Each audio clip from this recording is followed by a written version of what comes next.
Do like a big cough. Let me see if it registers.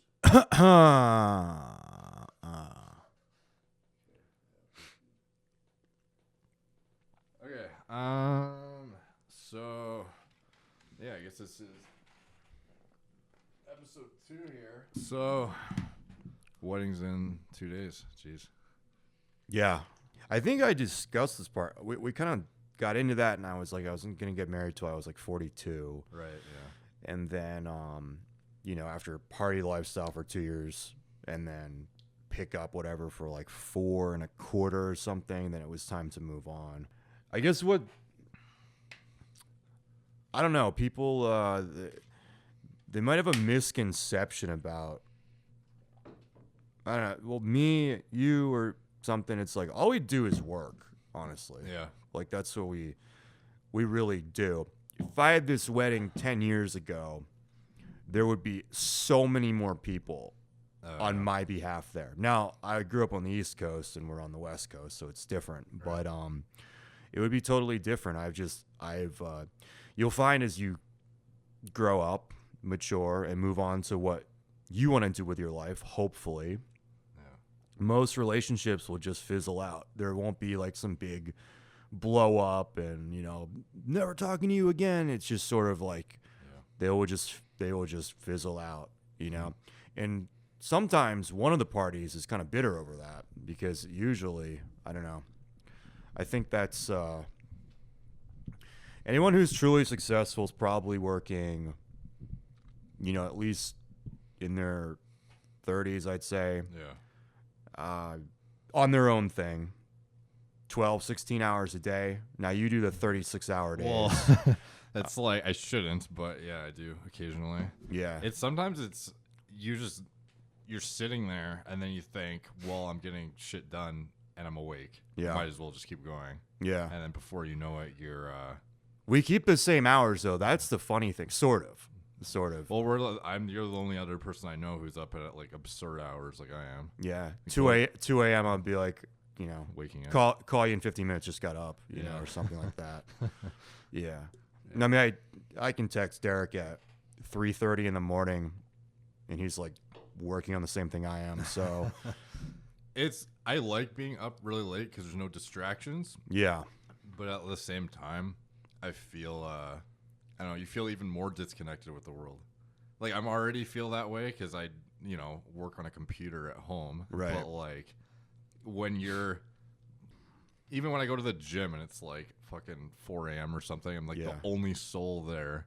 And I'm working. It's, like, pitch black outside. Everyone else is, asleep. Yeah. You're just even more. Did you do that in college? No, my schedule is pretty normal, but I think it was forced to because I had classes that I'd be awake for. So it was like, yeah. And back then it was like, it's funny because you'd think you'd be more focused on like, I don't know, like retaining information, studying and whatnot, but it was like my entire schedule was based around either like my one work day a week to maintain enough money to go on dates. And then like hitting on women and then I don't know what it is, but when I was really young, I had great work ethic when it came to homework and stuff. Yeah. As I get into middle school, still pretty good. High school, I start looking for more shortcuts. Mm-hmm. And you start to, slack a bit. You try to figure out like the quickest way to get things done, the most efficient or, easiest. Yeah. And then by the time I get into university, no matter how many times I'd start a semester saying, I'm going to do all my shit on point. I'm going to be going to read all the chapters. I'm going to do this and that. It just never ends up being that way. And I prioritize everything else over that. And it was just like, wake up, go to class, go hit on girls, get home, do the minimal amount of homework. Yeah. Go to the gym, repeat, go on dates. And that's pretty much it. Yeah. At least for my first 2 years, it was like just gym and school though and work, but then I don't know, it got to a point where it was like there's obviously more to life than this and I'm missing out on, like, I had zero dating life until I was like 20. Really? Yeah. Like absolutely none, despite being. You go to prom and homecoming in high school and stuff or no? They don't have prom in Canada. Really? It's just called grad, and you you go and you know there's like a dinner dance thing, but there's no like There's no school dances for like freshman, sophomore, junior. Oh yeah, there is, but it's more like back then it was like a big deal to like grind on a chick, you know, and you would feel accomplished via that, even though you're not actually really doing anything. But that was like the extent of pretty much high school. Like I really didn't do anything, to be honest. And then it was like, I feel like those are the kind of guys who they have so much pent up shit that they didn't take care of that it forces them to take extreme action, though.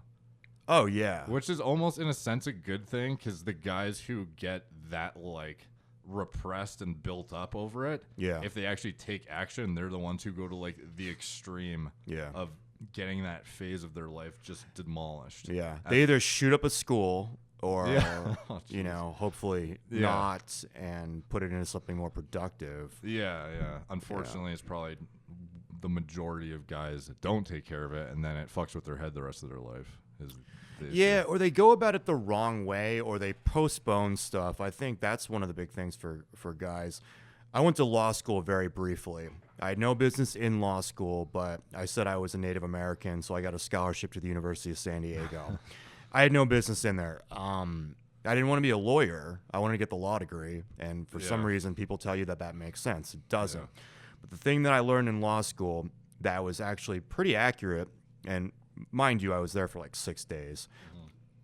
And I did an article on this on my blog. It's the goal of being a lawyer, or the secret to being a lawyer, is to do an adequate job in an inadequate amount of time.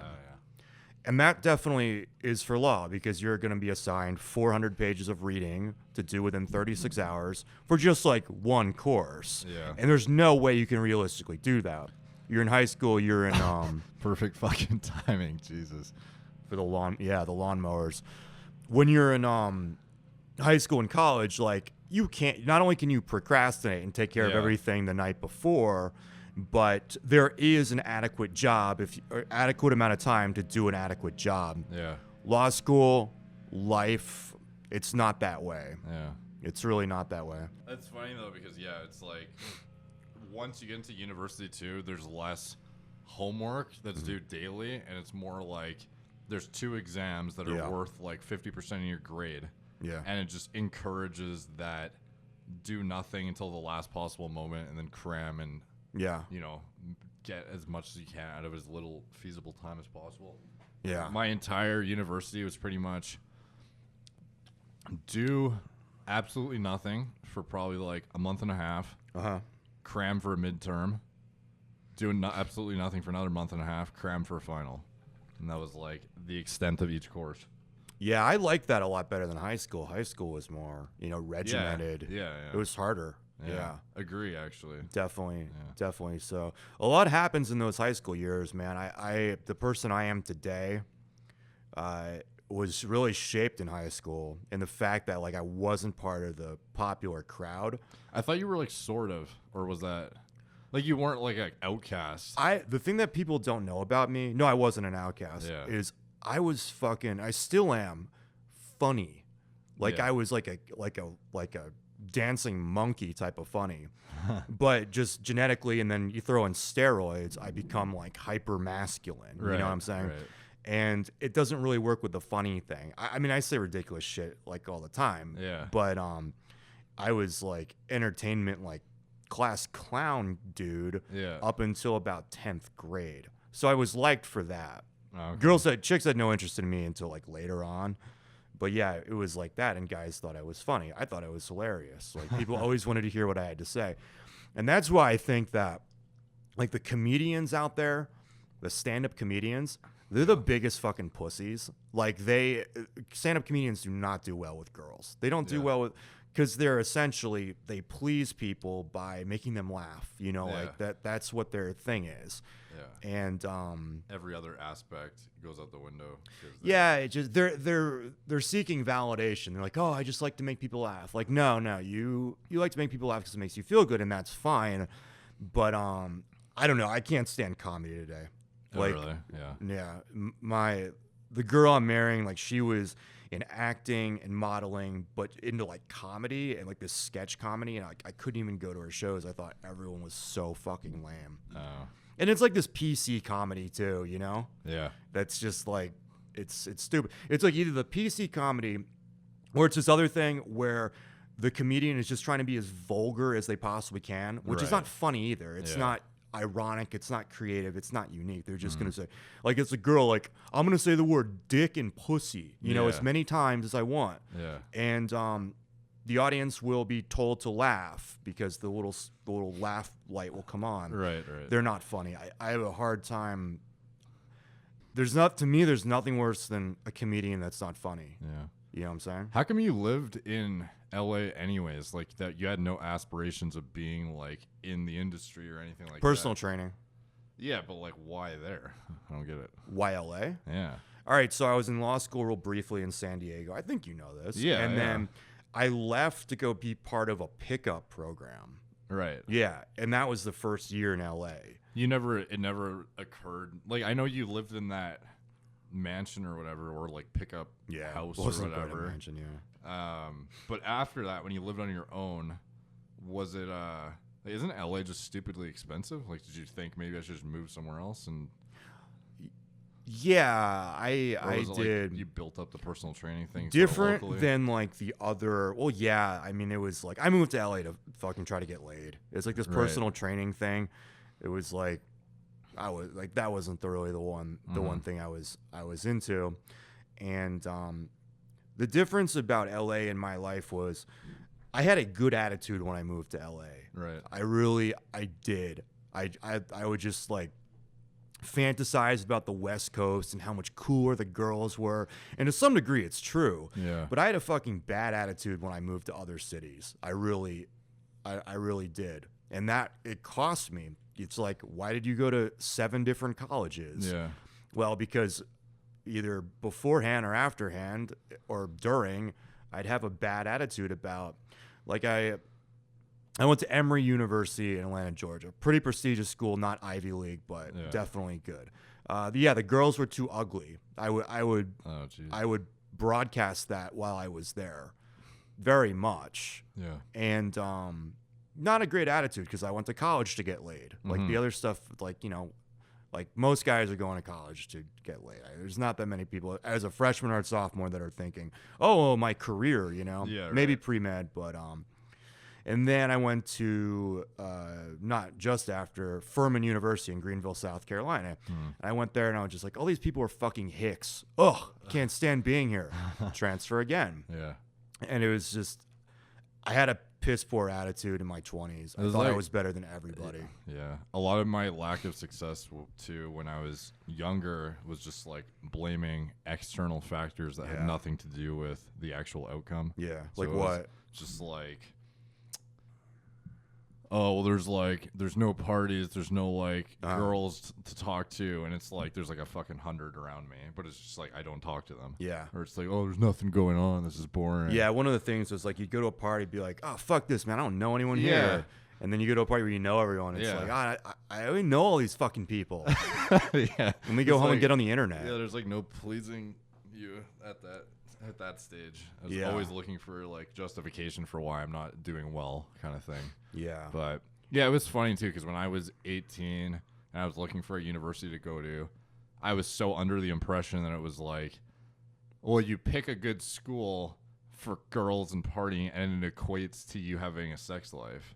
Okay. And it was like has absolutely nothing to do with you. Well, was your school an example of that?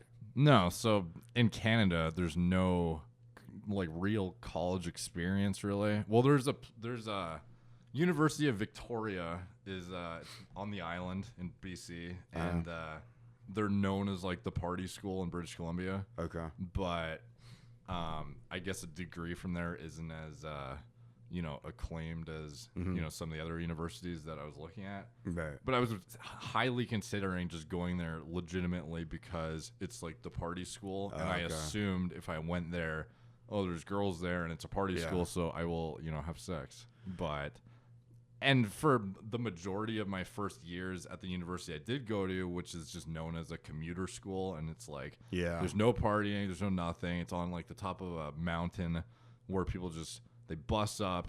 It's like miserable. I think it actually used to be a insane asylum before it got converted into university or something like that. Okay.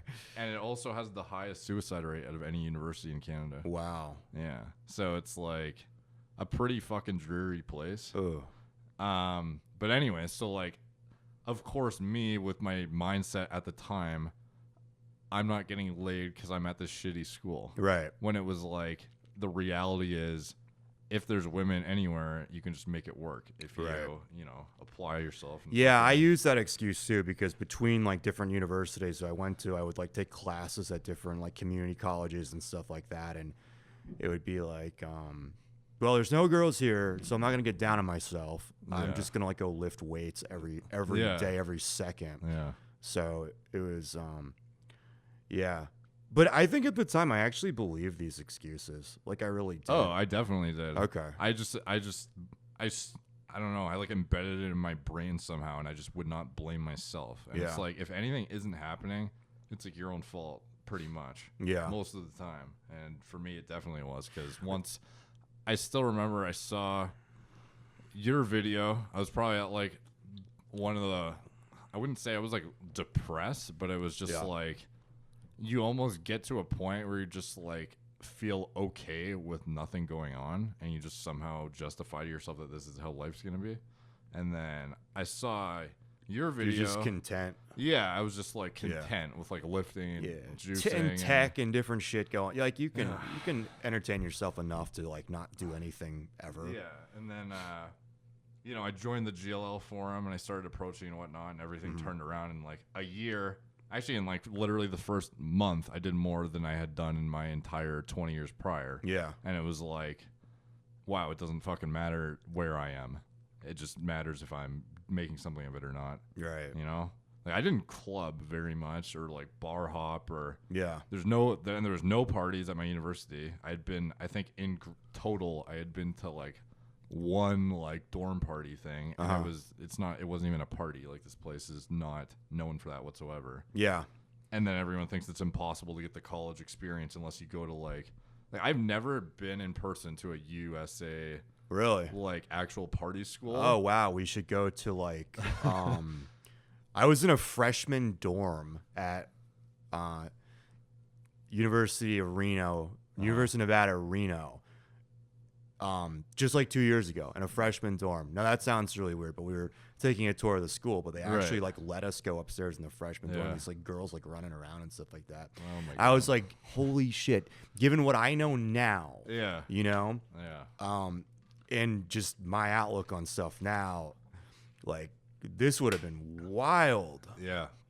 I mean, yeah. Yeah, so that it could have been a lot better than it was. My pessimistic outlook back then too was like, I'd watch American Pie and like movies like that, and that was like the dream. It was like, I can't wait to graduate high school so I can go to this, right? You know, and then it just like wouldn't happen. I'd be like, oh well, fuck, Canada just sucks, right? As opposed to, if I was in the U.S., it would be different. Yeah, grass was always greener on the other side. There was some situation where everything was going to. Come together, but I saw signs of that too. Like I was very timid, but I was really, really good looking. So girls would come up to me, and I was like, "There's some," and I kind of thought like that was the way it was. You're just not gonna get the like super hot girls to come up to you. Yeah, you don't. Yeah. Not with any regularity anyway. Yeah. So I was like, especially in the daytime or anything like that. Yeah. Like to date, I could probably count on two hands how many times, like, you know, somebody I'd consider mint or you know, top notch come up to me out of her way who was sober, you know? Like, quite rare. Yeah. But it doesn't mean that they're not interested. It's just like... the girls that approach guys, man, it's because they have to. It's like almost out of necessity. And they can score guys out of their league or whatever. Yeah. And it's not like... But it was like, I had a warped version of like how it was supposed to be. Right. And it was like that too. I remember the first week at Emory, I was thinking to myself, everyone's just going to bed now. and getting up tomorrow for like the orientation. I was like, dude, I heard in college they lock the doors to all the dorms and you just have like one big orgy or something. Like, and I was sure that was going on somewhere. Yeah. And I was not there. Oh, dude, that's like the exact definition of how people was here. Yeah. You know? And that's how I always thought. It was like somewhere there's some fucking sick thing going on and I'm not there. Yeah. And it's not my fault that I'm not there. It's It's this I'm gonna find the son of a bitch who is responsible. Yeah. And I need to get myself the hell out of here, you know. So it was always like that. Yeah, so Emory, that's not a party school. It doesn't even have a football team. Yeah. Now in Canada you probably don't have a lot of that stuff. But here it's an academic school. Right. And the big schools where there's partying are the big universities where there's a football team, there's a cohesive student body and everything like that. Mm-hmm. Tough part about those schools is like they're huge. Right. They're really big, and you can't, as a transfer, it's definitely harder to become part of the scene. You almost have to join a frat. I tried that. I was kicked out. Oh, really? Why? What's that? Why? I was a sophomore by credits, but junior in standing, and it was just weird. Like, I didn't want to do this shit they would do, and they didn't really know how to make me do it. Right. They would like text my phone. I don't think there was text messages back there then. AOL Instant Messenger. Deoudes, get your ass down here. You need to clean up this floor and do not leave till it's done. I'd be like, can't, homework. And they're like, no, you don't understand. You need to come down. I said, I don't think you understand. Like, I got to do this. So yeah. And then eventually it was just like I was totally. So you weren't going to do like the whole hazing thing? So you just didn't. Oh, like that at least was like entertaining. It was like the grunt work that I'm just like, dude, I'm not sweeping the floor like right now. Yeah. So I got this to do and stuff like that. So I wasn't frat like material or something. So, and I just totally killed the authenticity of like their like project of like the hazing thing. It was like, they're like, we got to get this guy out of here. Like the other pledges, like they're like, he's bad for them and stuff like that. But they screwed me over though. So I was a junior pledging and there was like 3 other freshmen. It was this winter semester. And the freshmen were all scared. They said, I hear on the last night they turn out the lights and then they make you stand up against the wall and pull your pants down and they take a paddle and they just hit the fucking shit out of you. And I was like, huh. Okay. That's interesting. I don't really know because I can kick the hell out of most of these kids. Now a lot of the guys were on the football team. I was in Tau Kappa Epsilon. I actually didn't make it, but they were considered the rape frat at Furman University. But rape, obviously, they're just the party frat. It wasn't rape at all, obviously. Wouldn't join a fucking rape frat. No need to rape girls. But so they were all worried about that. And then I got some insider info because some of the other brothers got drunk and they told me, they're like, hey, we're not really supposed to tell you about this, but if you're like concerned about the last day, like we turn off the lights and you think we're going to club you, but we're not. And that's kind of how it goes. I was like, okay, fine. But my pledge brothers were all scared of it and they were going to quit. They were going to quit. I said, well, look, listen, I'm not supposed to tell you this, but the whole paddling thing, it's not real. Yeah. It's not real. They're like, oh, seriously? Thank you. Okay. We'll see this through. And then sure enough, like 2 weeks later, they told on me that I told them the paddling wasn't real. And everyone was mad at me. They're like, you're giving away secrets of the fucking fraternity, that's existed since 18-something. Oh my God. I'm like, look, they were going to quit, okay? Yeah. And how did I hear that information? Yeah. Like, I don't know. Where did you get the information? I was like, but like 4 of the brothers told me, but because how the fuck would you know otherwise? Exactly. Yeah. But I don't know. They wanted an excuse to kick me out, so they used that, plus the fact I wasn't showing up to anything.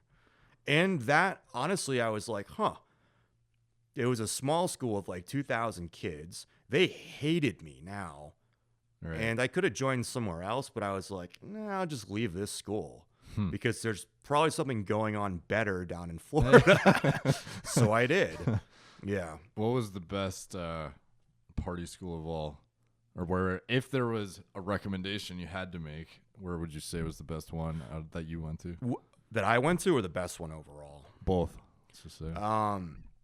Well, so many schools party that are like big schools, and it's just like if you're watching these videos, you obviously care about your physique, so you're probably not going to be drinking like Tuesday night, and then Wednesday night and Thursday night and stuff like that. Yeah. So party school is just like, which school has the most alcoholics? Mm-hmm. West Virginia University of West Virginia, excuse me, in Morgantown for sure.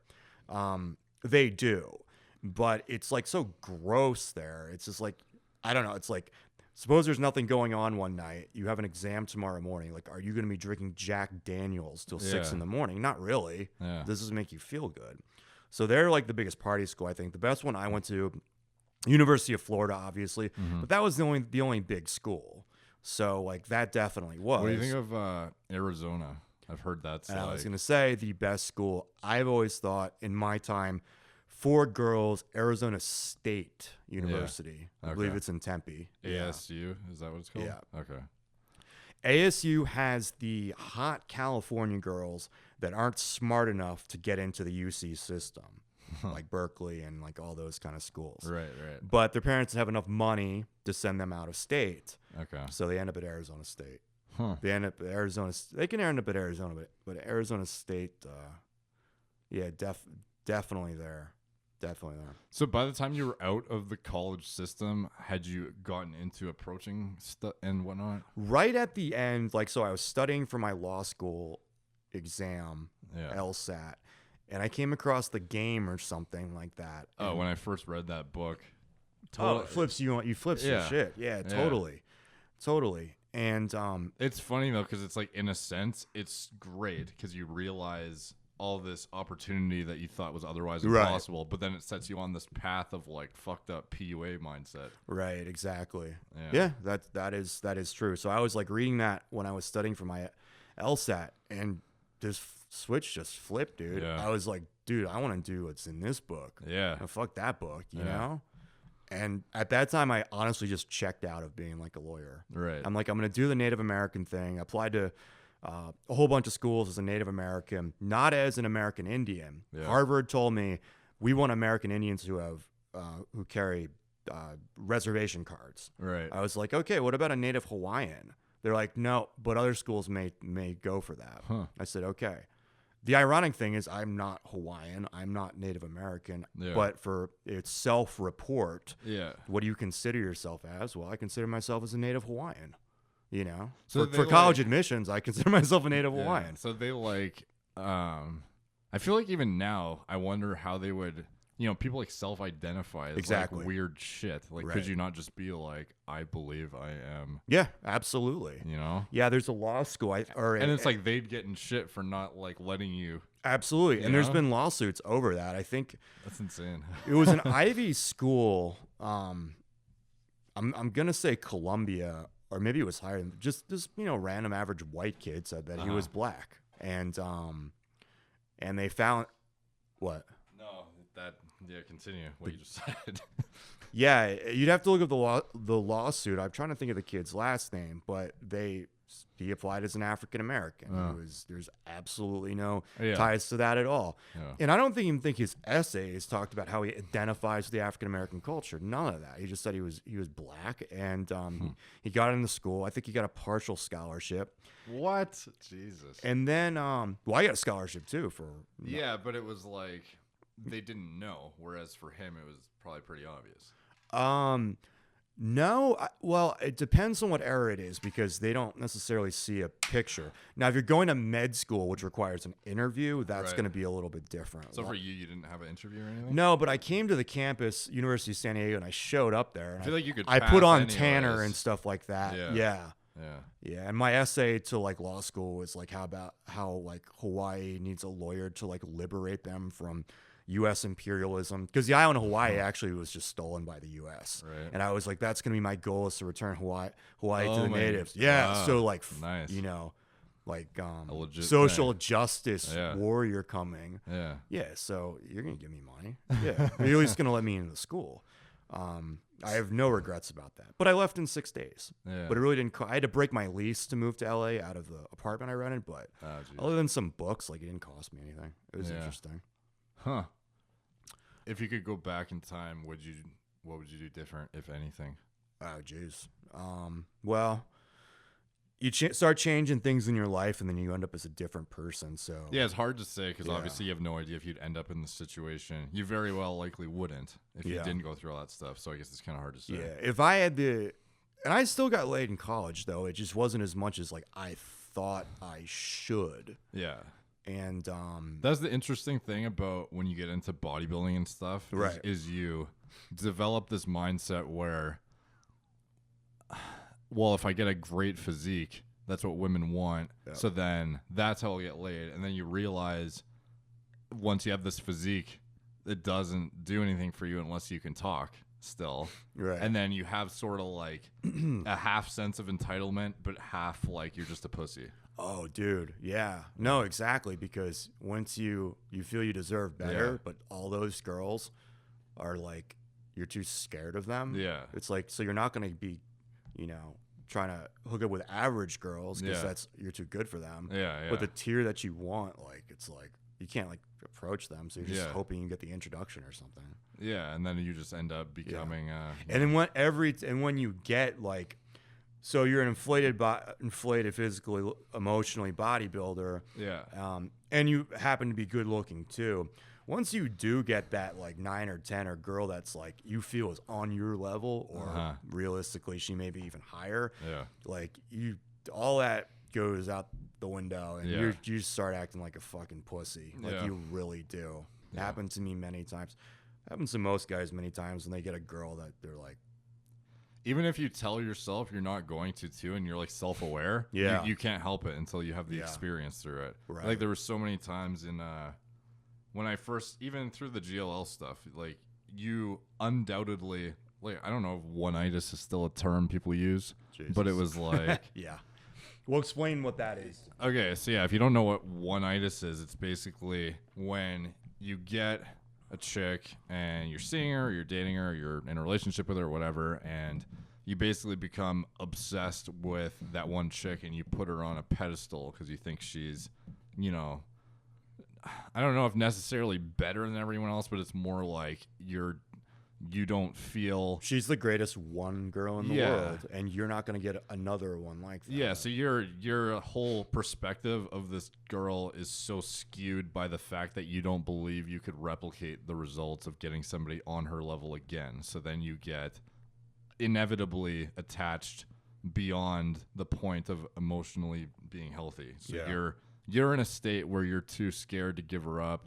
You worry that things are going to go south. You worry that she's thinking about other dudes. You worry about, is she talking to other guys? Is she dancing with guys on the weekend when she's out with her girlfriends? Right. You get all these insecure thoughts. And if you have any of those thoughts, you probably have one-itis to some extent. Mm-hmm. And once you do the pickup stuff, you're self-aware of what one-itis is, but you still get it if you don't actively push yourself to have the options on the side, or you haven't had enough experience to realize that you're confident enough in yourself that you don't get that attachment to that one chick, because if you ever lost her, oh well, it's her loss, or you're not even that. It's just like I can replicate this in a week or two just by going back out again, and it's not going to ruin my life.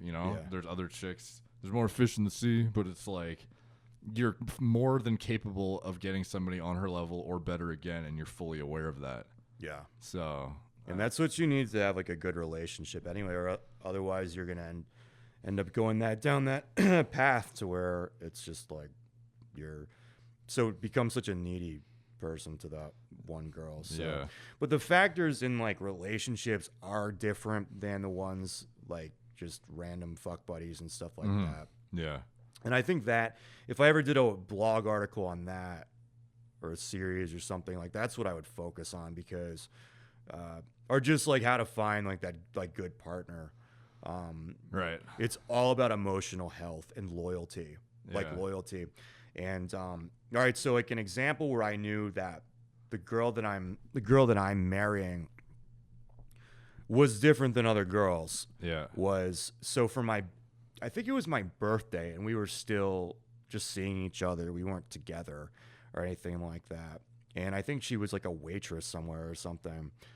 For my birthday, she gives me a card, and it has like $1,000 in cash or something like that. And she's like, let's go down to the casino and you can gamble this money. Holy and this shit. was like all the money she probably made in like Yeah. two weeks or something. Yeah. I was like, whoa. Yeah. Like, huh. You know? And we went down to the casino in nearby like Los Angeles. It's Commerce Casino. It's Right. nothing like Vegas. It's Yeah. a shithole. And I walked in there and we walked around. And I was like, you know what? Let's hold off now and let's go to Vegas next weekend. Right. And I was just like, the gesture was great because she's not from a family who has like a lot of money, Right. you know, and she was living paycheck to paycheck in LA. And I Yeah. was like, that's crazy. Yeah. I was not expecting that. So when I talk about loyalty is not only a prerequisite but mandatory to any like long-term relationship or partner you have.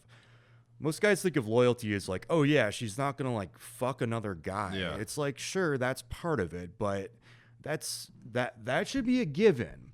But like loyalty is kind of like, let's say if I get like arrested and I'm in jail now and I'm just like, I need you to take $100,000 out of because my assets are frozen and go down and see this person right here. Just give him the money. Just do it. No problem.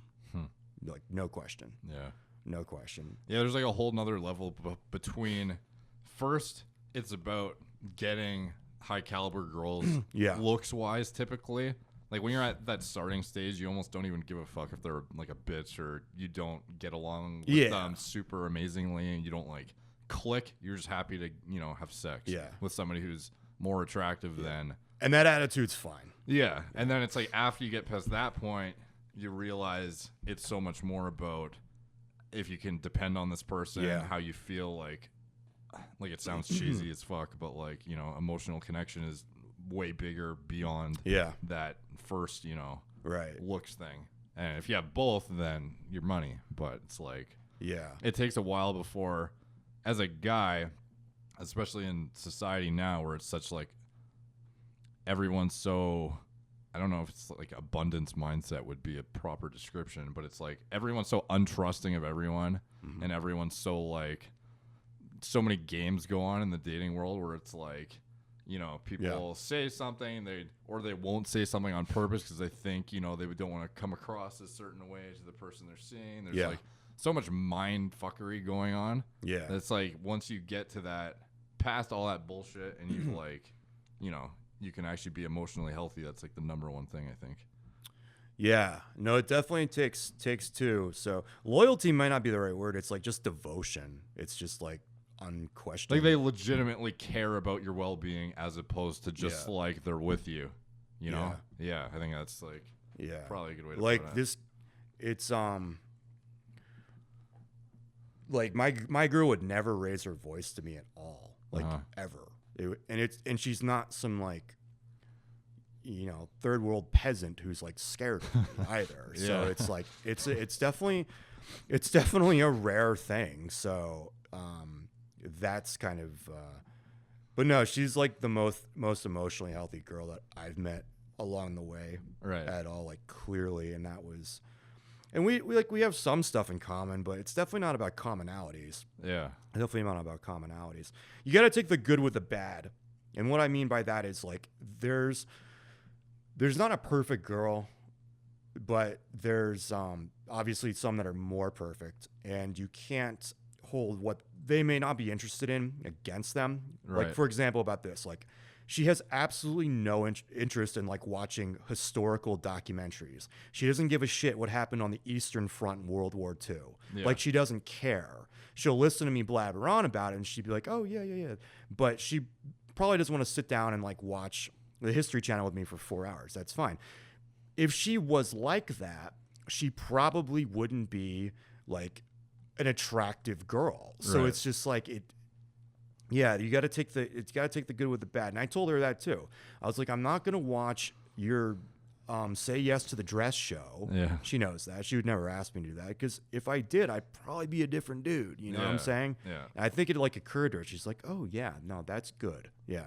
Okay. Yeah. So, yeah, and I know there's like the manosphere, and they want these girls that are, as pure as can be, ideally virgins and stuff like that. That's a huge thing too that you need, that I had to get past when I was younger, and I couldn't because I thought once I got laid a lot that I was, past that insecure phase, but I wasn't, because I still cared about girls and their lay counts and whatnot. Mm-hmm. I'd be like with a chick, I'd be wondering, oh, like when was the last time she like got fucked, or like when was how many guys that she slept with, Yeah. Is it more than 10? Because if so, then it's like she's a slut. And it's like realistically, until you get, there was like such a weird uncomfortability with a girl's sexuality where it was like, I want her to be up for anything I want sexually, but a total fucking like none. I want a virgin who's gonna sit on my face in the first. Exactly.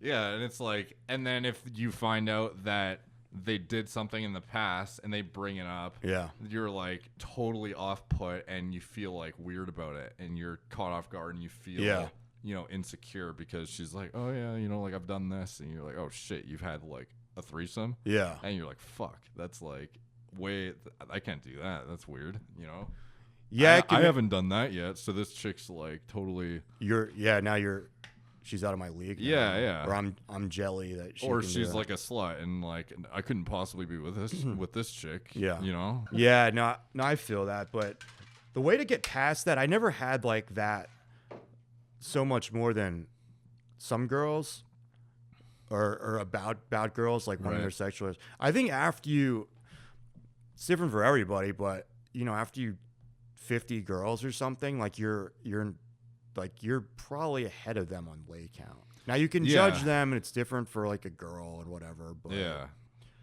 some guys just have a big hang up on that though, and I find it's not until they get until they're emotionally secure or stable themselves that they can handle knowing a girl also has a sex drive, and it's okay it's biologically normal for a girl to want to have sex, and outside of the scope of only being attracted to you, like it's physically possible that in the past she has also had sex with somebody else, and she liked it, and it doesn't fuck with your head, right?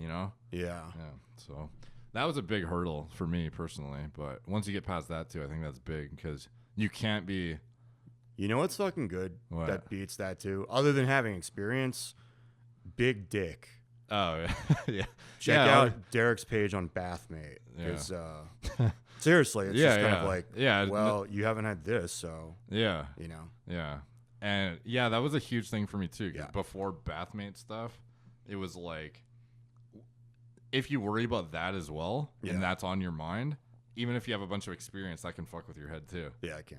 It's like, oh, well, obviously she'd like a guy with a bigger dick than me, Yeah. And if you're thinking like that when you're having sex, like how are you gonna, emotionally handle situations? Girls aren't gonna look at guys, if they're masculine, as like, oh, I've probably gotten laid more than this guy. Yeah, like exactly. They don't. Like they, especially if you pick them up and you're like real assertive with them. Like he probably gets a ton of fucking chicks. Like, Oh, dude, the first chick I was with through GLL cold approach stuff. Yeah. The way you come across when you're approaching in the daytime and just like, screening or whatever you want to call it, they assume you're a player who has tons of experience. Meanwhile, the reality was I had zero. And it was just like the way you come across, like even when I slept with her, I was fucking terrible because I had no experience.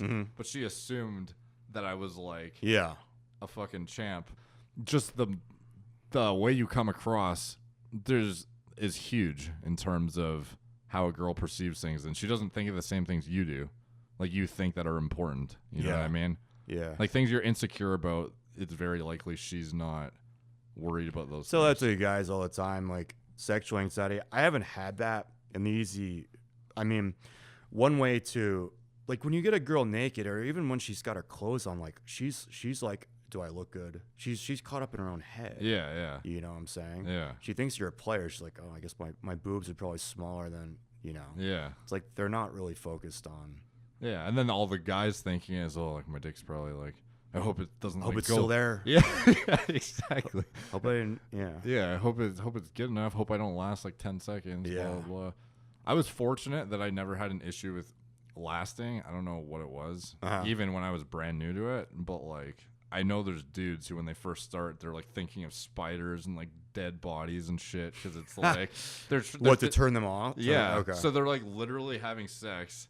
And it's supposed to be enjoyable. Yeah. And they're like closing their eyes and they're like thinking about their grandma and shit. Right. And like anything they can do to not like bust too early. Yeah. It's just like. And then it's like female orgasm. Most guys think that it's like they're fully responsible for getting a girl off. It's like if a girl doesn't masturbate on the regular, I mean, at least like once a week, like she's not going to have an orgasm. Yeah. Some girls can't give themselves orgasms. How, Yeah. But it's become, through media and society, it's just like. It's like, oh, my dick sucks. If you like, don't get her off kind of thing. Right, yeah. I bet the last guy she was with made her like squirt and I fucking suck. Yeah. Even the getting off early thing, so it was never a problem for me, so maybe like my perspective on it isn't great. Yeah. But it's like my buddy who used to do that, like he was all freaked. He's like, oh my God, she'll probably think I'm such a puss. I'm like, just say to her, like, you are super, like, you're gorgeous. You know that? Yeah. This has never happened to me before. And then get down and take care of her, you know? Yeah. But it's just, I don't know. Yeah. Instead of like rolling over and like being upset. Like the Cialis advertisement, she's like on one side, and the guy's like. It's like the absolute worst case scenario. Yeah. You like roll over and you're like facing the wall and Yeah. you're like crying, like, I'm sorry. And the girl's just. Oh, man. Yeah, she hates you. She Yeah. Yeah. No, it's not like that. And sex isn't like porn either. Yeah, you yeah. know, So. That's the rough thing too, is because as people get more, obsessed with technology and shit, all these guys are watching porn more often. Like we talked sort of about like the no fap and like porn addiction last time, but it was like I feel like a lot of guys get a really fucked up, skewed perception of sex from watching that stuff too. The guys that are like the best naturally with girls, like they don't give a fuck about any of that. Yeah. Like they don't. They're just like, I'm getting my nun leave. They do not care. Yeah. The insecure guys, those are the ones that like really want to please girls, so Yeah. they come back. So Yeah. it's like, I don't know. You just Yeah, I you guess bust that, early, get her off with your tongue. Or Yeah, something, yeah, so and she would be just as happy. Yeah, but if not like more. in the guy's head, the insecure guy anyway, he's thinking if it's not his dick that does that, then it like doesn't count. Yeah. And that's how. The girls don't know the myth either. Like if girls do not masturbate, Yeah. they will not have orgasms. If she can't give herself an orgasm, how the hell can you too? But that's obviously not the popular thing. But the girls don't know that either. Yeah. So like if you get inexperienced fuck buddies, you should discuss how they should masturbate. Yeah. And if they're inexperienced, they're gonna look to you, however inexperienced you are, for like guidance on their body. Yeah. 'Cause they've never had guys like talk to them, be like, all right, lay down in the bathtub, put on the hot water, and just lay there for 10 minutes with your legs up. Like they're like, whoa, this, Yeah. and it'll feel good. I don't know. Chicks don't know their own bodies. A lot of them think it is a guy's fault to get them off, but Yeah. I don't know. Yeah, but it's like those chicks, it's not like they've ever had it before, probably, where it went well then. So Right. It's like a lot of these guys have the misguided perception that it's like they're the only ones who failed, and anyone. Oh yeah. And it's like a fucking audition to be able to keep this chick, as opposed to like enjoying the process, Yeah. which is like a big thing too. Yeah. The audition dates. Yeah. So when you started the forum, what did you think about? Like it kind of took off pretty quick, I feel like, and there's a lot of guys who came out of that who went from zero to like totally changing their lives. Yeah. Like, are you sometimes baffled by the effect you've had on so many people? Like I can personally say I would be who the fuck knows where without GLL. So I'd be. Well, me too. Yeah. But it's like you still lived it and you had that experience prior, but it's like the guys, you've literally transformed their lives. Are you ever like, holy shit, that's crazy? Yeah.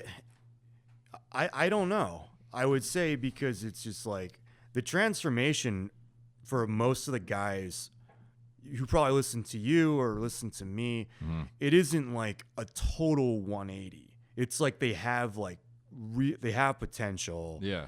And they're just not taking advantage. They don't have their priorities right. So like it's that. So I credit a lot of guys for that.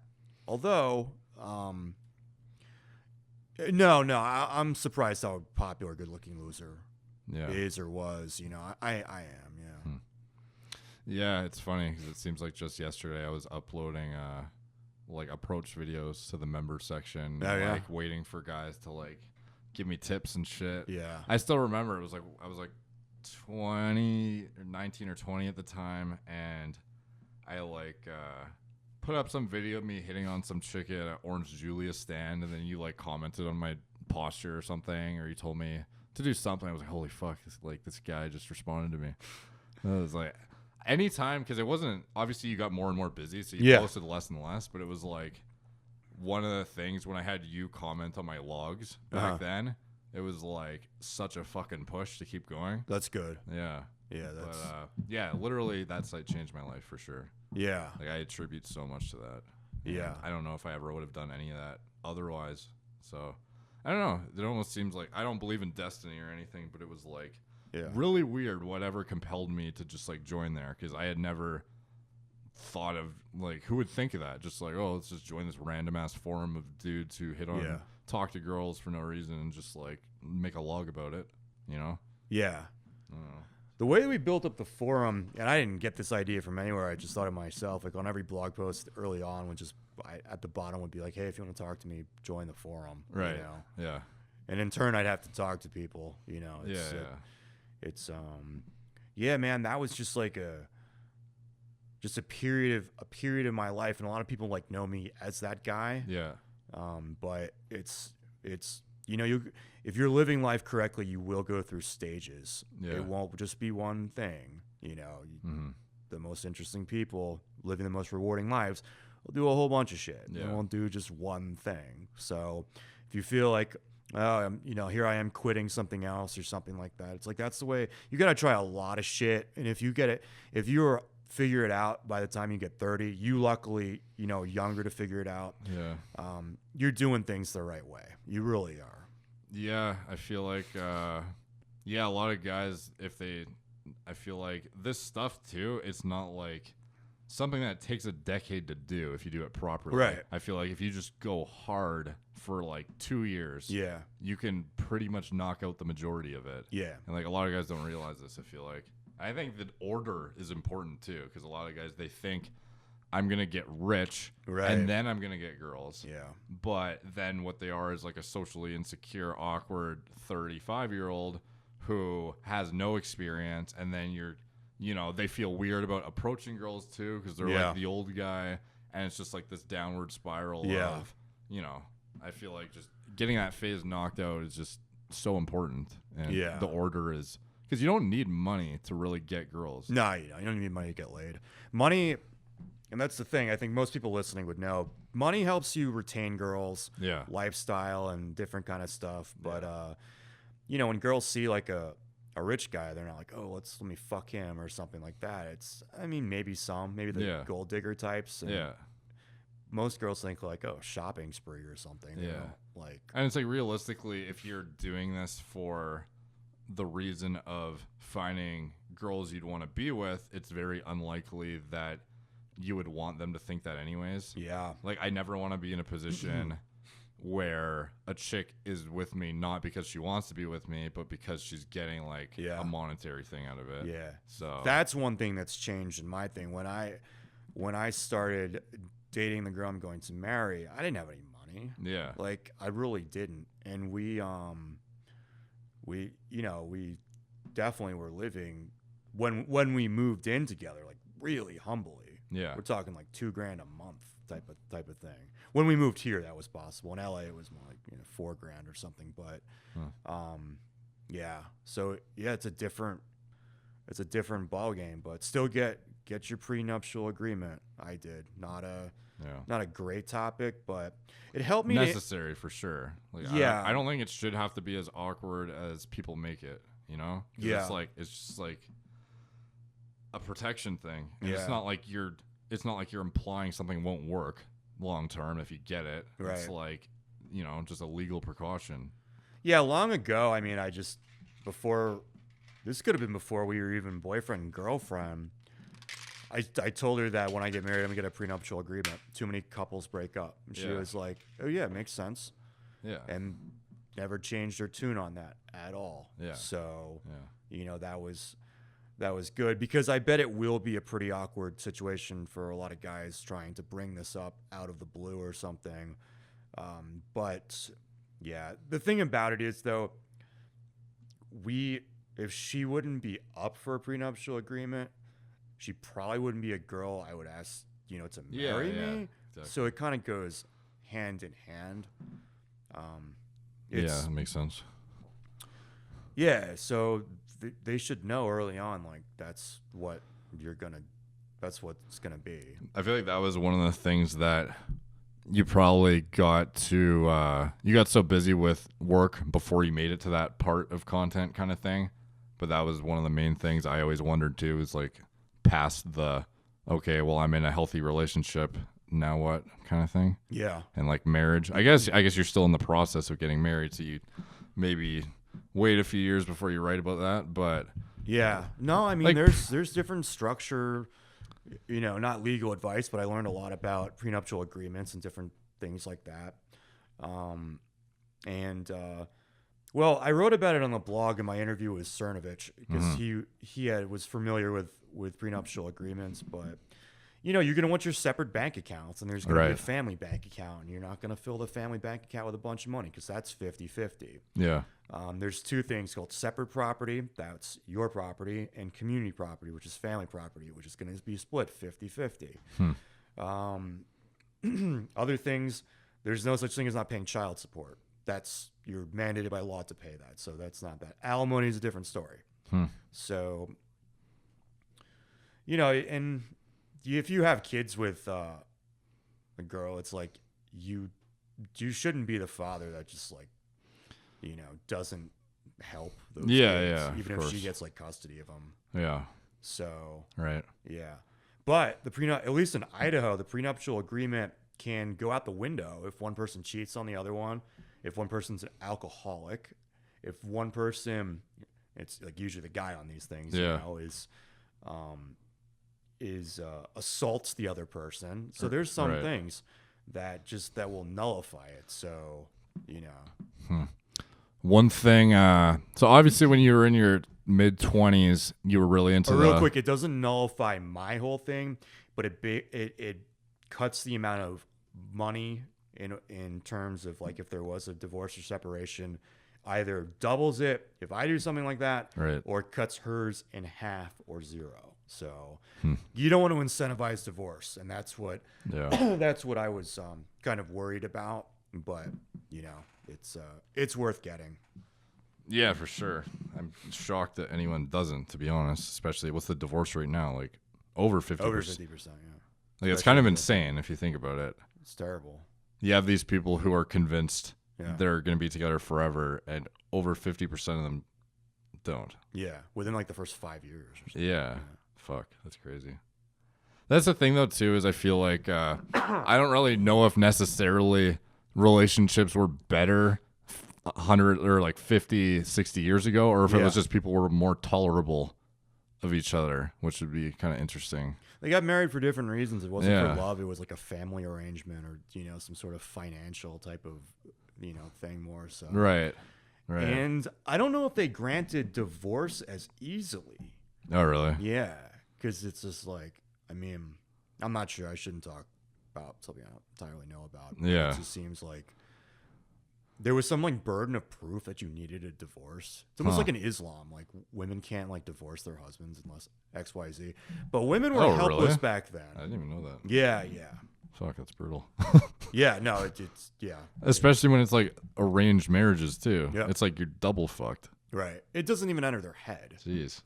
Yeah, that doesn't even go through their head. But yeah, women are more independent today because of feminism, and you know, that's a good and a bad thing. Right.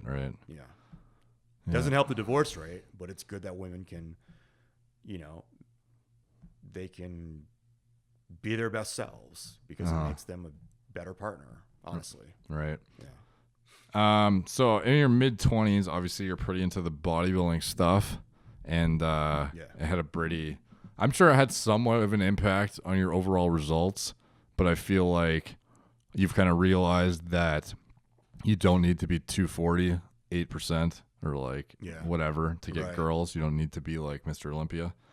There's a lot of guys, even today, who still ask me for what kind of like, not, I guess, maybe like somewhat of an analysis of how much I think having a physique versus not having a physique impacts your results. Yeah. So if you could go, obviously the back in time stuff is hard to say. Yeah. But if like you knew what you knew now, would you still sauce to the gills and walk around at like, what were you, like 210, 8% or something like that? When I looked good, I was 210, 8%, but mostly 235 at probably like 15, 16. Yeah. And how was like the difference? I didn't do the real androgenic compounds because it would make my hair like fall out. Right. So, yeah. But I could have done like high dose VAR and like different things, but I just like eating like cornbread and a lot of crap. So, yes, I would. Yes, I would probably not use steroids. Like at all? Like you wouldn't even do like the hair safe to some extent cycles? Assuming you were starting from ground zero and you had all your hair to work with. I never got more girls interested in me than when I was 175 and like 6%. Like, oh, really? Yeah. And I had no strength whatsoever, but I was insecure. Like I wanted to be built like a linebacker. Right. Like I did. Yeah. I wanted guys to like, you know, and at some point you get over the top where it's like the girls are less interested and the guys are like, yo, bro. Like, you can beat the hell out of me. Yeah. And it's like. Yeah, when I used to care way too much about bodybuilding, I would go to bars and I'd get into conversations with dudes. It was like drunk dudes would come up to me and just start talking about like, yo, bro, what's your routine? Yeah, like, yo, like you must bench like fucking 4 plates, like that you're fucking massive, and you just get into conversations about the gym. Yeah. You know? And then you realize after a while you're working out for dudes, like not even chicks. Right. Like you're literally gaining stupid amounts of strength that you don't even need to at the time, just to like, you're like maxing out 4 plates on the bench, hitting like doing squats to such an extent that you're like fucking up your knees just so you can impress other guys in the gym. But it's not like a girl cares if you squat 5 plates to the grass, you know? And like, or if you're on a grandma test. Especially these days, man. Like I argue that when I was juicing, it was like cooler back then. It was like the days of like Affliction and like Jersey Shore. Right. Yeah, I think definitely thinner is but more... fashion trends, like them or not, have gone more like you're better off being skinny fat than like, you know, massive. So yeah. It's not like having muscle is less good now, I think. I just think there was a way more skewed perception back then of what the best physique was to attract women. I think it's pretty much always been the same. It's just the perception from the public of what women want is like fucking polar opposite. Like when I was younger, I used to think I had to be like Jay Cutler. To that level? Not that level, but it was like I thought I needed to be like a national like heavyweight bodybuilder type to be maxed out. And I didn't realize that that's over the top as fuck. Yeah. You know? Some fitness chicks go for that. Not even fitness chicks, bodybuilder chicks. Yeah, know? But it's like that niche is so small compared to the chicks you probably want in the first place. Yeah. So, I don't know. But yeah, that was like, when you were 175, 6%, how old were you then? 17, 18 years old. Oh, shit. So that was like before anything then? Yeah. Wow. Yeah. Jeez. I never, girls would come up to me and take pictures with me and shit. Huh. Yeah. And that was pretty ego feeding too.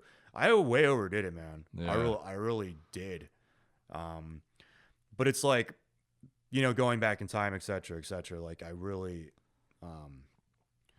the bigger I got, the less girls were interested in me. Yeah. And it was like that set the table for all that happened in the latter half of my 20s. Right. You know?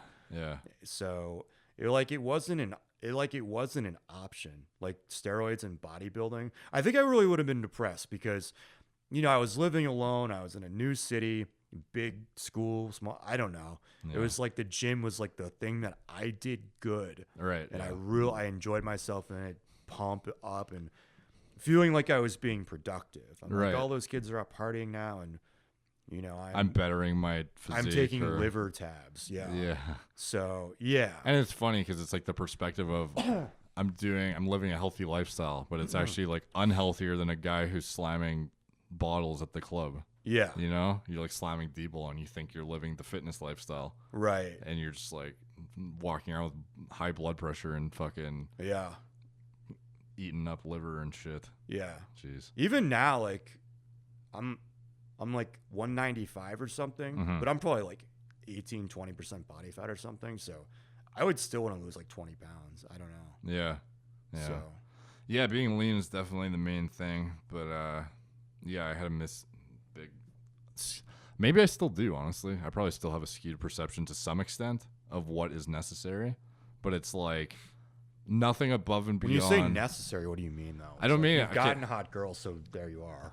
Yeah, I mean optimal for like considering yourself maxed out for, you know, body composition. You don't want to look like you're on something. Yeah. You know? Yeah. And even like I don't have any size to me, but it's like I still get like, oh, you know, use steroids or something. Oh, really? I don't go out enough to like get that, but yeah. like Halloween a few years ago, I look the same as I did now. Yeah. You have like a good natural frame though, don't you? It's weird. Extent. My shoulders used to be really, really narrow. Yeah. And instead of like getting thick and big, like I just kind of got wide. Yeah. But it's not like that. I've done maybe 3 sets of curls all year, but I still have like a sort of a bicep. It's not bad. Yeah, that's good. Yeah. I bet your muscle memory is ridiculous if you actually. It's good. Yeah. It's probably good. I'd be curious to see what would happen if you just like went hard for 6 months on TRT. I feel like you could get. I really should have done it for the wedding, but it's just like I'm just like, you know, just take a diuretic the day before. I don't know. Yeah, because it's more like your face in a suit, anyways. It's not gonna be like if you have 20 pounds of muscle. Yeah. From. I used to make up stupid shit like why I needed to be big or like based around my workouts. I'd be like, okay, so I'm going to the bar the next night. So like I'll do curls, but in case I get in a fight, like I don't want to do back. So I'm like, I'm going to be ready, bro. Yeah. It's like no one else is thinking that way. It's insane. Oh, yeah. Well, when I was a bouncer too, I thought like that as well. But it was also because like I actually didn't want to have gassed legs or something if I had to like carry some dude out. But yeah, I definitely thought like that when I went out just regularly too. Yeah. I'd be like, one thing I notice is if some guys, they hit arms right before they go out. Yeah. And then I notice if I hit arms, I get pumped, but then I get deflated after because it's like I just fucking wrecked my arms and they're fatigued. Yeah. So they're not going to look that good. So I'd make sure I had like a rest day in between my going out day and like my workout. Yeah. And I'd be like carb loaded and ready to go. Yeah. I remember I was going to New York to see my friends because when you're like bouncing in between schools or stuff, like I had no social life. There would be periods of like weeks at a time where I would not speak to one person, maybe my dad on the phone or something. But and yeah, like that at the gym at 4 a.m., the girl who like checks me in, who's probably thinking, look at this fucking loser coming here. Then I'd say hi to her. How, you know, like that would be the socialization for the day. Yeah. I'm in a new city and stuff like that. But yeah, so I was like, my times of the year that I like would plan for and I train for would be like spring break. I'm going to go with my friends who are in other colleges for spring break. So I get excited about that. Yeah. But any trips home, like even Christmas, one time I went to New York, I'm like, I'm going to do calf raises until I can literally not walk. So when I get to New York tomorrow, my friends notice how fucking big my legs are. Oh, man. And then like I got on the plane and my legs were like having Charlie horses. And I got to New York and no one fucking noticed anything. Yeah. And then you get self in your head. Yeah, it's like, fuck this. I want to get home and lift more. Yeah, yeah. You know? Jesus. Yeah. I I wasn't even into it as much as other guys. Like, I can't even imagine what. Oh, like actual bodybuilders. Yeah, yeah. Yeah. It's funny because some of them who do it for their literal job, it's like they're so consumed by it they don't even do their job properly. Like they don't even make content despite literally being in the gym and eating every day because they're just so consumed by the lifestyle that they're too hardcore to record themselves or some shit. That takes so much dedication that I don't know that I actually had. I used to lift weights with this one kid who became like heavyweight. Oh yeah, Mr. Tampa. Yeah, or whatever. I think he won like What Florida happened to that too. guy? I don't know. I messaged him to come to the wedding. We didn't end on like great terms, not bad terms. I mean, I saw him not long ago, but from the East Coast, it's like quite a trip out here. Although I thought it was in Colorado, but the dedication that this guy had was amazing. I would lift weights with him pretty much every time, 6 days a week for 2.5 years at Florida. And there was not one set that I outworked him on. Yeah. Not one set. And, like, I'm not a pussy in the gym. I go harder than 98% of people, I would say. Yeah. Not now, but back then, not one set, man. He would just I don't know. There was something else in him that he was lifting weights for. It's beyond girls. Like, it was insane. Yeah. Oh yeah, there's some guys who just like they're so hardcore about training. It's like if you're not puking at the end, then you didn't work hard enough. Definitely. Yeah. Well, I mean, he was on so much shit too. Yeah. Like, he was the guy that taught me like the T3 trick, but he would live in this insane state of like hyperthyroidism, having to run from the gym to the bathroom, like to take a crap like several times. Seriously? Yeah, and I did like no, he'd live in. How much did he use? I don't know. He never really told me, but the protocols that he like told me to use, he wasn't using. He was using. I wrote that article on like bodybuilders that eat McDonald's and stuff like that. Right. And people were like, yeah, bodybuilders eat McDonald's, but dude, that's like once or twice a week, and they'll take a picture of it on Instagram, and people think they eat it more than 3 times a day. This guy would eat 2,000 calories, 3,000 calories McDonald's, sodas, stuff like that. He was lean. Yeah, when you get that muscular, where you're like 240, 250 lean, though, I don't think people realize how fast your metabolism is, that you actually need fast food to, get your calories in and maintain. But we're talking like 3 milkshakes, a big soda, 5 burgers, like fries, and more fries, too. It's like I have some leeway. Bad for you. I have some leeway, but it's like, there's definitely a difference between like metabolism and meeting caloric needs and like what's healthy. Because it's like, even though he looks good, his fucking health is probably horrendous. Yeah. Eating like that coupled with the gear that wrecks your lipids and all that shit. It's just like, man. No, definitely. And I would see kind of the problems this dude like just had that he covered up like pretty well. And he was a nice guy, and I was just like, now I know like I don't want to go that far with it because I don't know. You wreck your looks though, like you do. Yeah, for sure. Between ages, like, I look about the same as I did when I was 30, but when I was 30, I looked older than I should have looked, I think. Yeah, definitely. People who are really sauced, you'll be like, what are you, like, this guy looks 40, and he's like fucking 23. The first 2 years, they'll look great. They'll still look youthful. Yeah. And, but. It's kind of interesting because sometimes I get some girls when... even when I was like 20 and I hadn't really done much yet, some girls would think I look 20, but then some would be like, you're 35. Right. I was like, no, I'm fucking not. And it's like, I don't know if you think it's just the wrinkles that you get from like all the flexing and whatnot, or is it just like actual skin quality too, and like the aging process through gear?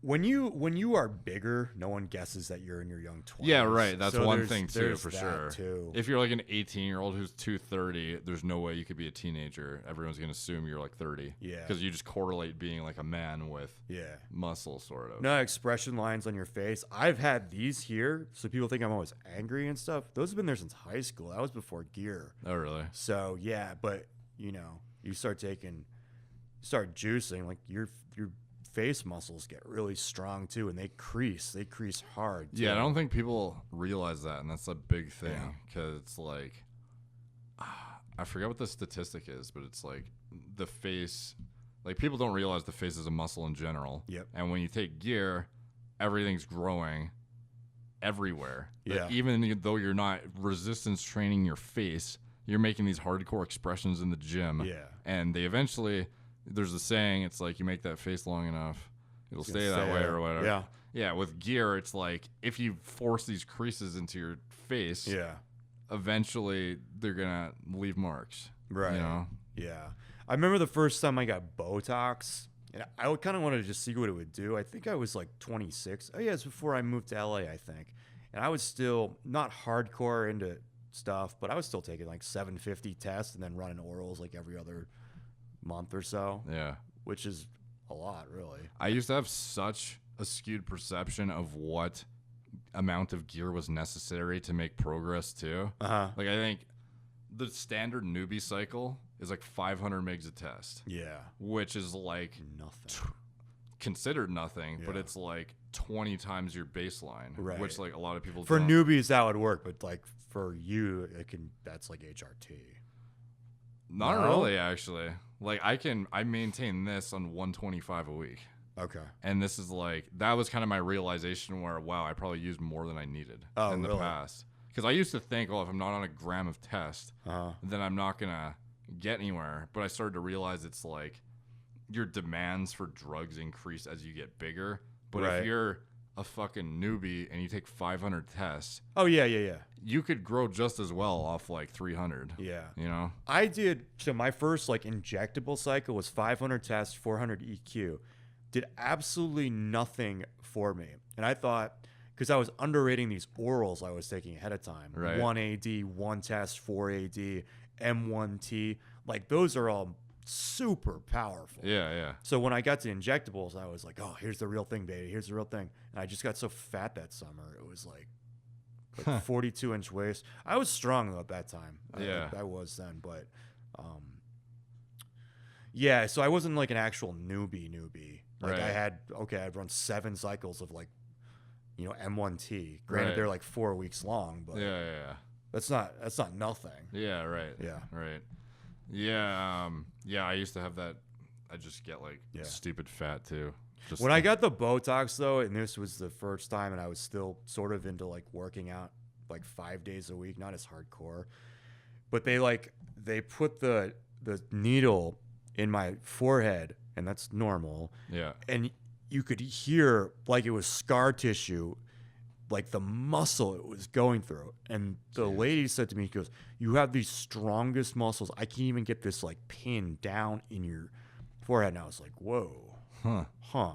And then I learned there, I was like, well, why would I have that? Yeah. Okay. Yeah, it makes sense. Yeah. Yeah, it's kind of an unfortunate. It's funny because people think, oh, well, if you take steroids, it's like anti-aging. But a lot of the times it's like, well, yeah, if you're like 60, if you're old and you have deficient hormones, of course, like physiologically it's going to help everything, but it's like skin perspective and stuff when you're like 20, it just makes things 100 times worse. Yeah. And especially if you're prone to acne too, but it's like, it's true. I mean, stuff has changed a little bit. I think being bigger, stronger, the veins and shit was maybe cooler when I was coming up, but you go to like any like Instagram or YouTube channel and you know, you'll see this like little pretty boy bitch and like he'll have all the girls telling him he's hot, you know, and the bodybuilders like not very much, you know. So that wasn't always the case. I don't know.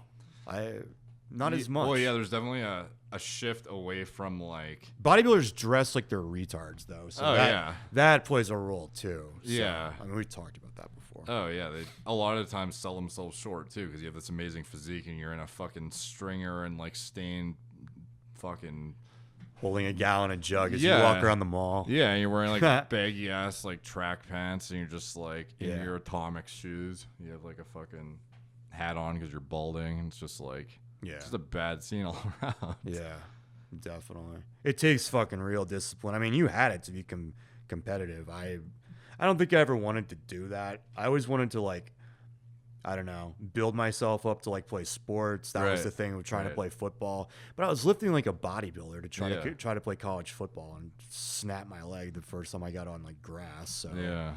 it doesn't quite functional training and bodybuilding definitely Yeah. two different ball games. Yeah, I used to like borderline injure myself to lift as much weight as possible. Ooh. And then after a while it was like, Because you don't think you're gonna get stronger or bigger. yeah, I was like, okay, I don't need to max out 6 plates on the deadlift every single back day. Ooh. You know? Yeah. Like, what am I really gaining out of that? Yeah. Besides, like, a dude being like, nice fucking lift, buddy. Yeah. When you get to that point, but you know, you started getting laid, and that's why you have a different perspective on things. You know, it changes. Yeah. If you weren't now, you would be trying to get to 300 pounds. I feel like being an extremist, in a sense, even though you do a lot of stupid shit when you're younger, it's good because you're the only way you're gonna realize that that's actually not important. Yeah. Is getting to that insane level of mind fuckness where you're like, this is everything, and then realizing it's not. Oh shit, dead end. Yeah. Like bodybuilding. Because no one would have convinced you otherwise. Yeah, exactly. You know? Yeah. And even if somebody tried to, Like, you wouldn't "Here's-" believe it. Nah.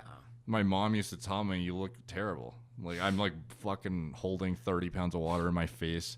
My blood pressure's high.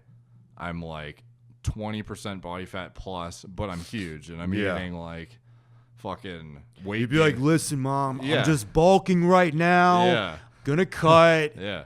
Stay out of it. Yeah, exactly. Yeah. Yeah. I would literally fall asleep on my couch with a mutant mass shake in my hand at like 3:30 a.m. I wake up and you should just go to fucking bed. Yeah. But instead, I would literally sit there zoning in and out until I finish this thing. I literally eat to the point of puking, and then I'd be like, fuck, I gotta go eat it again because I just puked. Wow. That's more than I did. But I was like, I was so skinny and so obviously unaware of how to diet that I just figured the more you eat, the more muscle you gain. Yeah. I would do stupid shit like that. And this is before the steroids. I'm like, okay, get your body weight in protein a day. That's an interesting concept. I'm like, I can do that. Yeah. So I would pour like, I don't know, 12 scoops of protein and like to get 180, or I guess it was 160 at the time, grams of protein. Yeah. My stomach would hurt so much. Yeah. It's like, you're not supposed to do that all at once. Yeah. But that's early on. This is like junior year of high school when I started getting like doing this stuff. So when I first took my first weight gainer shake, and my digestive system, clearly the digestive system is not equipped to handle 1,300 calories in 30 seconds.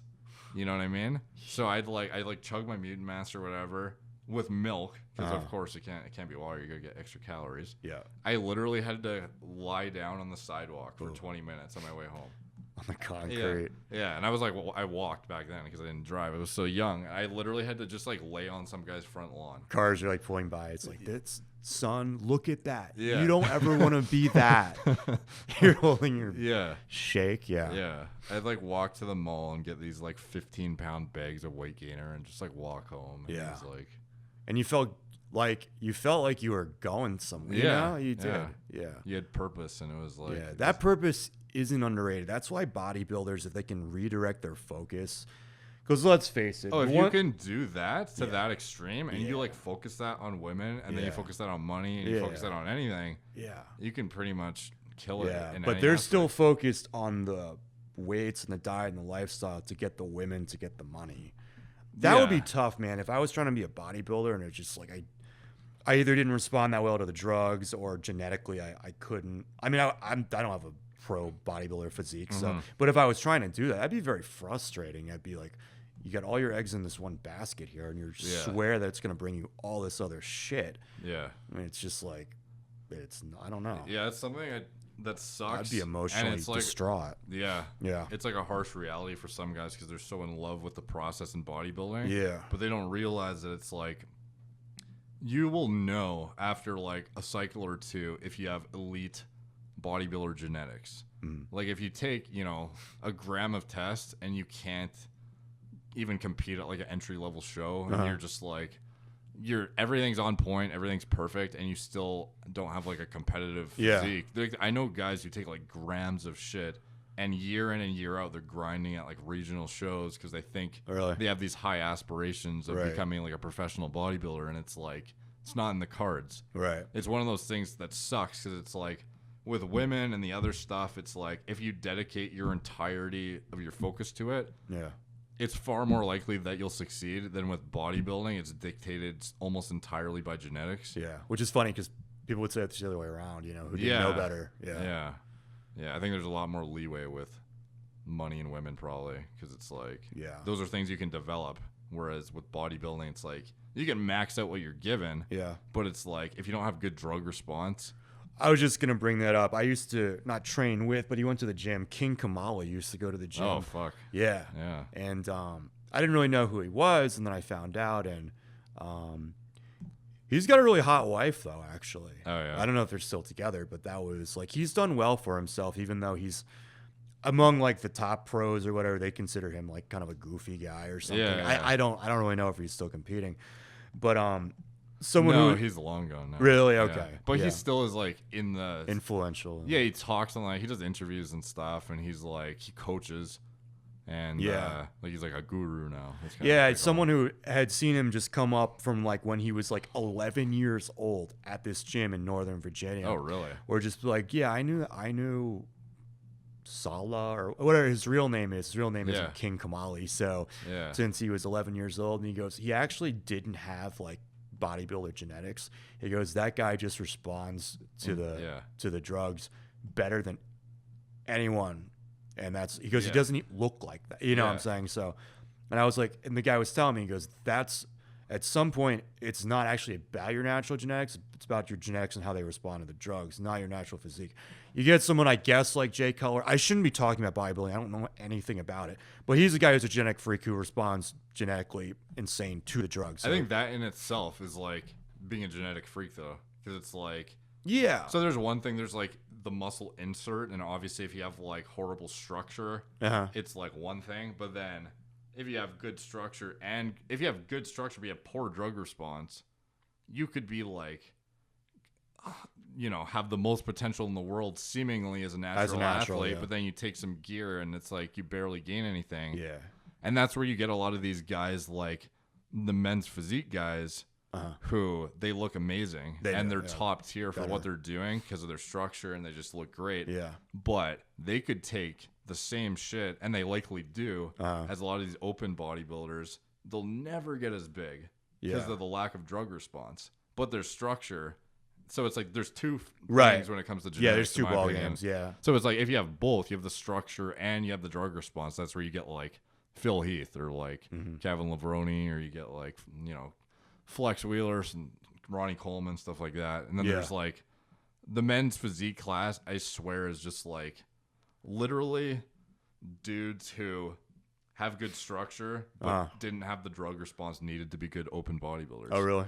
Granted, there's obviously some guys who probably actually have more healthy, very low dosages and may be able to blow up if they took a ton. Right. But I think it's more so, like even the current Mr. Olympia for men's physique, like you know what that class is, right? So where you stand with board shorts on a stage and you pose, as opposed to being in trunks. I think there's a bodybuilder named Chris Deoudes who does that. We're the only Deoudes family in the world. So he's like my cousin or something like that. But if you Google my name and skip past my mug shot, you'll see him. He's like a men's bodybuilder or something. Yeah. I don't know. I found that. Never met him. He's out in California. A lot of people think that's me or something. I don't know. Don't look similar really, but yeah. Interesting. Yeah. Yeah. So basically this class came out maybe like 4 or 5 years ago. And it's just like, it's supposed to be a more like socially acceptable kind of thing where it's like, guys with beach bodies and like fitness model looks, they get in board shorts and they stand on a stage. Right, yeah. Kind of thing. And it's like, these guys are obviously like all 50, 60 pounds smaller than bodybuilders. Right. But a lot of them, including the current reigning champ for like 4 or 3 years now. Yeah. He's just a failed bodybuilder. Okay. Like he used to compete in bodybuilding and he just got blown out. And then this new class came out and he's just killing it. Yeah. And it's just because he doesn't have... Like he does everything on point. Like there's no way you could talk shit about his work ethic. He trains hard as fuck. His diet's like on point. Yeah. Everything is on the money, but his drug response is just trash. Well, it's not trash because he's like where he's at, but it's not like he's not a hyper responder. It's not like alien hyper responder like a Jay Cutler or something. Right. where those guys could maintain like 260 on like fucking TRT. You know what I mean? Yeah. I don't really know how to cap it off, but just I don't know. Hopefully we gave some useful, insight on stuff. It's kind of just shooting the shit, but Yeah. I'm sure there's a lot of stuff I'm going to think about after. I'd be like, oh, that would have been good to talk about, but Well, you guys give suggestions because, yeah, there's no reason we can't do this again, Yeah. in the future. No, in the comment section, people should. Yeah, I'm sure there's a ton of stuff. GLO guys and guys who haven't, seen you on camera for years who would, love to know and get updated on. And Yeah. let us know. Yeah, I feel we only scratched the surface, and we. Yeah. It's there's definitely a lot of stuff we could easily talk about, and especially the dating stuff. I haven't even really done that myself on my own channel, which I would love to. It's just sometimes, the fitness stuff got in the way, or like other things that there's only so much. There's so many topics to cover, and you can only talk about so much in such a short period of time. So Yeah. I don't know. Hopefully we knocked a lot of stuff out though, and let us know what you guys want to see. Chris, thanks for the hospitality. Absolutely. Usual. And, yeah, definitely. Yeah, let's end it off there. I think that's good.